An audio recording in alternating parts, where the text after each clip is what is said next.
मेरा फेरेटिन था 38 और बहुत एक्सपेरिमेंट्स के बाद फाइनली मैंने इम्प्रूव कर लिया।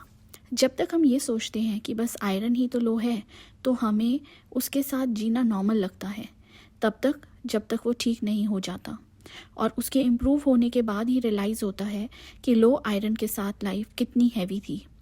चक्कर आना, हेयर फॉल, टायर्डनेस, तेज़ हार्ट बीट, जब ये सब ठीक होता है आयरन इम्प्रूव होने के साथ, तब इम्प्रूव्ड फेरेटिन की इम्पोर्टेंस पता चलती है। अगर आप भी मेरी तरह फेरेटिन इम्प्रूव करने की ट्राई कर रहे हो तो ये वीडियो आपको हेल्प कर सकती है। इस वीडियो में हम डिस्कस करेंगे कि क्या वर्क किया मेरे लिए और क्या नहीं, और कितना टाइम लगा मुझे और क्या मिस्टेक्स करी और उनसे क्या सीखा। डिस्क्लेमर, मैं एक डॉक्टर नहीं हूँ, जो भी शेयर कर रही हूँ वो मेरी अपनी पर्सनल जर्नी है। तो सबसे पहले समझते हैं कि लो फेरेटिन है क्या। ये एक बहुत ही लंबी जर्नी है बिकॉज फेरेटिन लेवल्स इम्प्रूव करना सबसे डिफ़िकल्ट है। विटामिन डी, B12 इम्प्रूव करना इजी था, बट ये सबसे टफ है।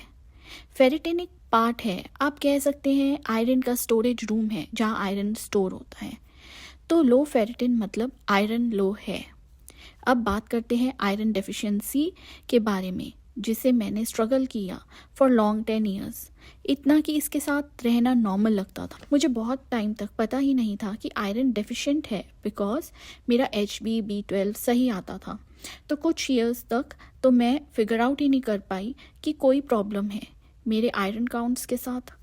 थोड़ा बहुत हेयर फॉल होता था, टायर्डनेस रहती थी, वर्कआउट करती थी तो बहुत जल्दी I use to fall sick, but मुझे उसमें ऐसे नहीं पता था कि फेरेटिन भी इशू हो सकता। लेकिन एक्चुअल चेंज तब आया जब मैंने रियलाइज़ करा कि हेयर फॉल मेरा बहुत ज़्यादा होने लग गया है। उससे पहले हमेशा सिर्फ HB B12 आयरन टेस्ट कराया जो मेरा ठीक आता था, एंड कभी डॉक्टर्स ने भी मुझे नहीं रिकमेंड किया फेरेटिन चेक करवाने के लिए। जब मैंने चेक करवाया तो it was just 38। Normal range होती है as per lab test and doctors 13 to 150, लेकिन 13 से 50 तक या फिर 70 तक भी ऑप्टिमल फेरेटिन नहीं है। फेरेटिन क्या है? ये हमारे आयरन का स्टोर है जो बताता है कि आयरन स्टॉक है हमारे पास तो कितना है। अब 13 तक मतलब सिवियर आयरन डेफिशिएंसी नहीं है, बट कम है, हमारी energy, quality of life effect करता है। फेरेटिन को सेविंग्स अकाउंट समझ के देखो, उसमें कम सेविंग्स होने से लाइफ नॉर्मल चलती रहेगी, बट इमरजेंसी आने पे आपके पास ज़्यादा फंड्स नहीं होंगे।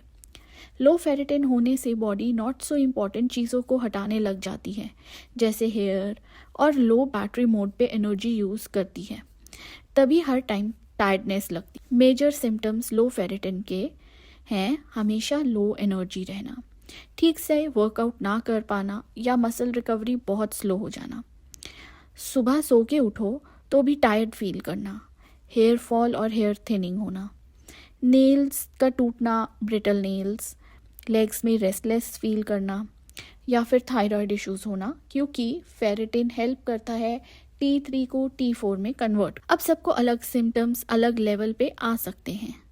जब हेयर फॉल मेरा मेन इशू था, बहुत ईयर्स से हो रहा था, लेकिन इतना नहीं था तो मैंने कभी ध्यान नहीं दिया। तो जब बहुत ज़्यादा होने लग गया तो मैंने सब टेस्ट कराए, जिसमें सरप्राइजिंगली जब आप कंप्लीट ब्लड टेस्ट कराओ तो मोस्टली उसमें फेरेटिन इंक्लूडेड नहीं होता। तो मैंने स्पेसिफिकली उसको बोल के ऐड कराया, जिसके आई थिंक अलग से मैंने 300 रुपीज़ दिए होंगे। एंड गेस व्हाट, सब कुछ ठीक आया, बट फेरेटिन बहुत लो। एंड जब मैंने फेरेटिन इम्प्रूव किया तो हेयर फॉल कम हो गया।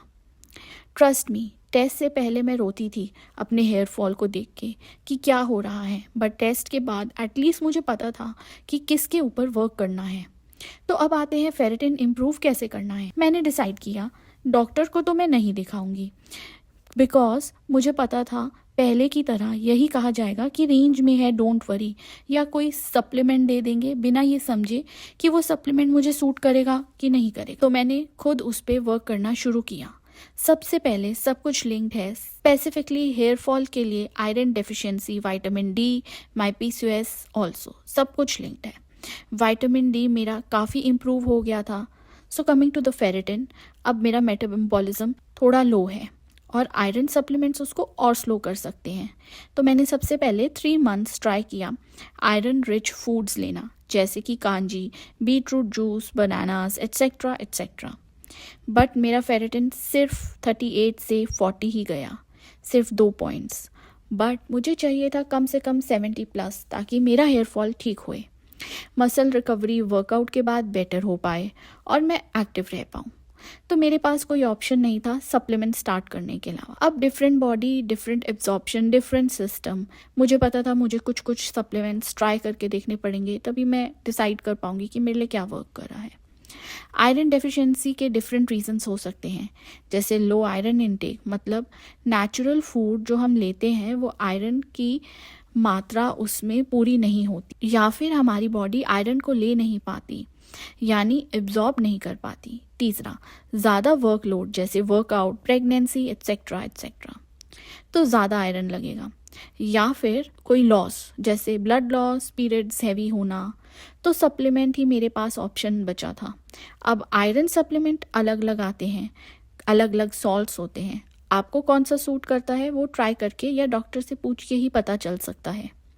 तो मैंने पहले ली फेरोटिन, ये बहुत स्ट्रॉन्ग जेनेरिक सप्लीमेंट है, इसका रिजल्ट अच्छा है, बट इससे मेरा मेटाबॉलिज्म बहुत स्लो हो गया था। तो I switch to this supplement, ये थोड़ा स्लो वर्क करता है but worked for me, but इसको भी मुझे एक दिन छोड़ के लेना पड़ता है, वो भी रात को डिनर के 2 आवर्स बाद। वैसे आयरन को हाफ आवर पहले बिफोर ब्रेकफास्ट लेना होता है, बट वैसे मुझे सूट नहीं कर रहा था। तो आयरन सप्लीमेंट यूज़ करना सूट करे बहुत मुश्किल है, बट ट्राई करने से कुछ ना कुछ वर्क कर सकता है। ऑल्सो इसको विटामिन सी के साथ लेना होता है, जो बेटर एब्जॉर्प्शन में हेल्प करता है। और सप्लीमेंट लेने के 6 मंथ्स बाद मेरा फेरेटिन है 57, तो स्लो इंक्रीज हो रहा है, लेकिन मेरा हेयर फॉल कम हो गया एंड एनर्जी भी बेटर हो गई है। अगर आपका भी कोई एक्सपीरियंस है आयरन को लेके, तो कमेंट सेक्शन में ज़रूर शेयर करें। एंड यस, मैं एक और मेडिसिन पे रिसर्च कर रही हूँ जो फेरेटिन इम्प्रूव कर सकता है बिना मेटाबॉलिज्म को स्लो किए। अगर वर्क किया तो I will definitely share it with you.